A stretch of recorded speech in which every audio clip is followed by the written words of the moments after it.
Two reasons why we should not be consuming sucralose. Number one, there was a study done at Duke University that showed one packet of Splenda, which is sucralose, killed off 50% of the subject's bacteria in their gut. One packet, 50%.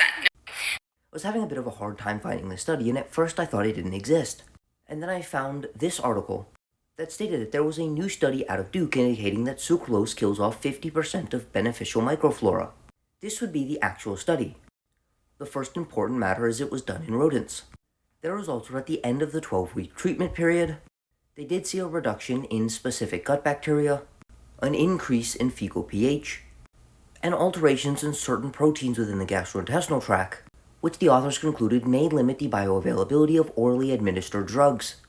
These mice were not given one packet a day, but I do like that they were very close to human equivalents. At the very lowest dose, this would be the equivalent of a 50-kilogram human consuming 5 packets of Splenda a day, and a 100-kilogram or 220-pound human consuming 10 packets a day. The highest concentrations were a little bit different, as it would mean that a 50-kilogram human would be consuming 50 packets a day, and a 100-kilogram human would be consuming 100 packets a day. Currently, really the only human study that we have in humans looking at the effects of sucralose on the gut microbiome found that the only real change was an increase in Blachia coccoides. I think I said that right. And this is technically considered gut dysbiosis, which sparked many people to say things like, with Splenda, what we know is that this can actually disrupt the gut microbiome. The only reason this is considered gut dysbiosis is because dysbiosis means an alteration in the composition or function of the microbiome. However, this says nothing about whether or not it is or is not disrupting or harming the microbiome. And we can technically say because fiber and exercise also change the function and concentration of bacteria within the gut microbiome, both exercise and fiber consumption are causing gut dysbiosis. If you look a little bit deeper, an increase in this bacteria might actually be a good thing.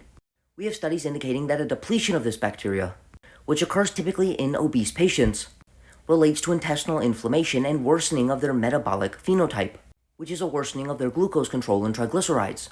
In mice, this bacteria appears to prevent against the insulin desensitizing effects and increases in body fat that come alongside a high-fat diet. And this bacteria is actually very important for maintaining the colonic mucus function in conditions of low fiber consumption because of its capacity to produce the short-chain fatty acids that would be produced via fiber consumption. And the bacteria that is being increased by Splenda consumption is being looked at for the potential of probiotic use, because it has numerous host benefits.